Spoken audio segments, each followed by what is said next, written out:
Assalamualaikum warahmatullahi wabarakatuh. Perkenalkan, nama saya Dea Ivanka Putri dengan NIM B19161 Universitas Jambi. Di sini saya akan membahas mengenai pajak dan retribusi dengan dosen pengampu yaitu Bapak Ivan Fauzani Raharja. Asal sejarah perpajakan. Yang pertama dari Mesir. Selama beberapa periode pemerintahan Firaun, dikenakan pajak atas minyak goreng. Kedua, Yunani. Pada masa-masa perang bangsa Athena, dikenai pajak eispora yang digunakan untuk membiayai perang. Selain itu, bangsa Athena juga dikenai pajak suara setiap bulan. Pajak ini wajib dikenakan terhadap wajib pajak luar negeri, yaitu mereka yang ibu dan bapaknya bukan orang Athena. Yang ketiga, Romawi. Pajak yang pertama diperkenalkan yaitu atas impor dan ekspor yang disebut portaria. Setelah itu dicabut, kemudian Kaisar Augustus menetapkan pajak warisan untuk menyediakan dana pensiun bagi militer. Keempat, Inggris. Terdapat banyak pajak di Inggris, seperti pajak Danegel, pajak suara, pajak penghasilan, pajak atas barang bergerak, pajak atas pelanggar kesehatan, pajak tanah, pajak properti lain, dan pajak atas komoditi utama.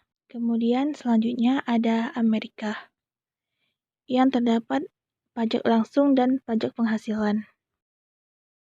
Sejarah perpajakan Indonesia. Sejarah pajak di Indonesia dimulai sejak diberlakukannya house tax, yaitu pada tahun 1816. House tax adalah pajak yang dikenakan bagi suatu warga negara yang mendiami suatu wilayah atau tempat tertentu di atas bumi. Tetapi, saat itu kita, rakyat Indonesia, harus menyetornya ke pemerintahan Belanda.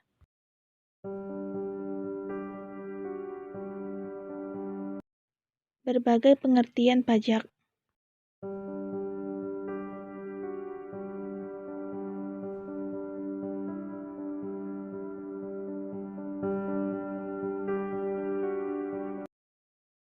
Asas pemungutan pajak.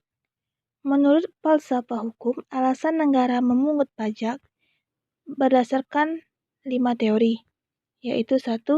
Teori asuransi. Masyarakat dianggap mempertanggungjawabkan atau mengasuransikan keselamatan dan keamanannya, jiwa dan hartanya, sehingga masyarakat harus membayar premi dalam bentuk pajak kepada negara. Kedua, teori kepentingan. Negara melindungi kepentingan harta dan jiwa warga negara dengan memperhatikan pembagian beban yang harus dipungut dari masyarakat. Pembebanan ini didasarkan pada kepentingan setiap orang untuk keperluan jiwa dan hartanya. Ketiga, teori daya pikul. Teori ini berpangkal dari asas keadilan, yaitu setiap orang dikenai pajak dengan bobot yang sepadan. Pajak yang harus dibayar adalah menurut daya pikul dengan ukuran besarnya, penghasilan dan pengeluaran seseorang. Keempat, teori bakti. Teori ini disebut teori kewajiban pajak mutlak, yang mendasarkan bahwa negara mempunyai hak mutlak untuk memungut pajak. Di sisi lain, masyarakat menyadari bahwa membayar pajak sebagai suatu kewajiban untuk membuktikan tanda buktinya terhadap negara, karena negaralah yang bertugas menyelenggarakan kepentingan masyarakat. Dan kelima, teori daya beli.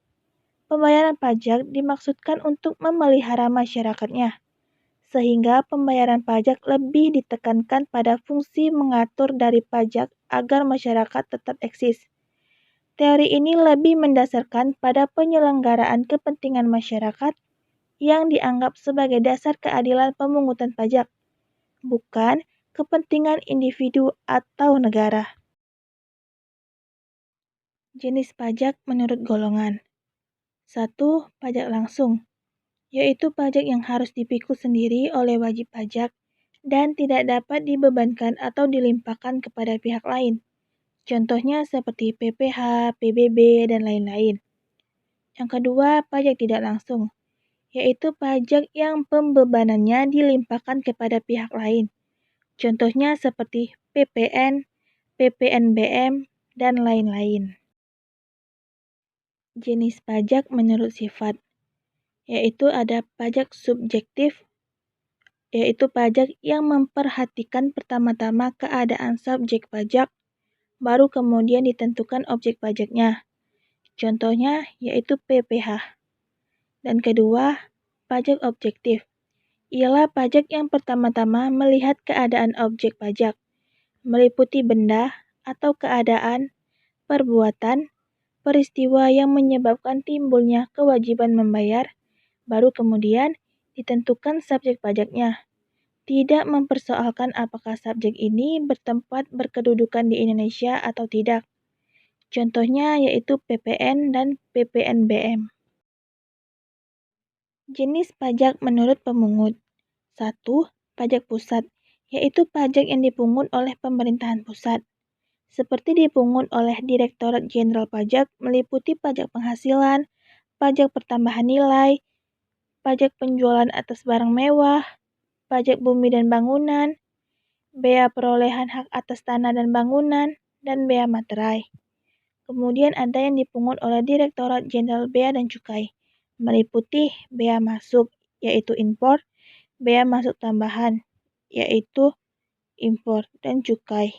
Kedua, pajak daerah, yaitu pajak yang dipungut oleh pemerintah daerah, provinsi, atau kabupaten kota. Contohnya Dinas Pendapatan Daerah. Pada pemerintah daerah provinsi, meliputi pajak kendaraan bermotor dan kendaraan di atas air, bea balik nama kendaraan bermotor, dan kendaraan di atas air. Kemudian ada pajak bahan bakar kendaraan bermotor, dan lain-lain. Pada pemerintah daerah kabupaten atau kota, meliputi pajak hotel, pajak restoran, pajak hiburan, pajak reklame, pajak penerangan jalan, pajak pengambilan dan pengolahan bahan galian C, dan lain-lain. Pembagian hukum pajak. 1. Hukum pajak material, yaitu memuat norma-norma yang menerangkan 1. Keadaan-keadaan, perbuatan-perbuatan, dan peristiwa-peristiwa hukum yang harus dikenakan pajak atau objek pajaknya. Kedua, siapa-siapa yang harus dikenakan pajak. Ketiga, berapa besar pajaknya. Dengan kata lain, hukum pajak material adalah segala sesuatu tentang timbulnya, besarnya, dan hapusnya utang pajak, dan pula hubungan hukum antara pemerintah dengan wajib pajak, termasuk di dalamnya peraturan-peraturan yang memuat kenaikan-kenaikan, denda-denda, dan hukuman-hukuman, serta cara-cara tentang pembebasan dan pengembalian pajak.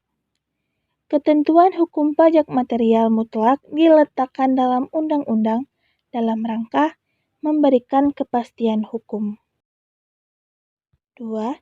Hukum pajak formil, yaitu peraturan-peraturan mengenai cara-cara untuk menjelmakan hukum pajak material menjadi suatu kenyataan. Hukum pajak formil membuat tentang 1.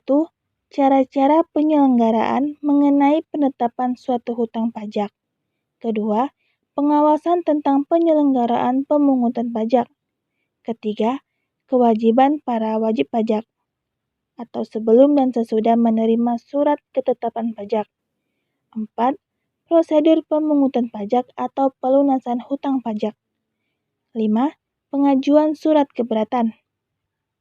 Tujuan hukum pajak formil adalah untuk melindungi para pihak, baik fiskus maupun wajib pajak, dan memberi jaminan bahwa hukum material dapat diselenggarakan dengan baik.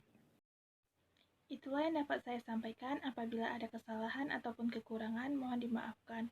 Wassalamualaikum warahmatullahi wabarakatuh.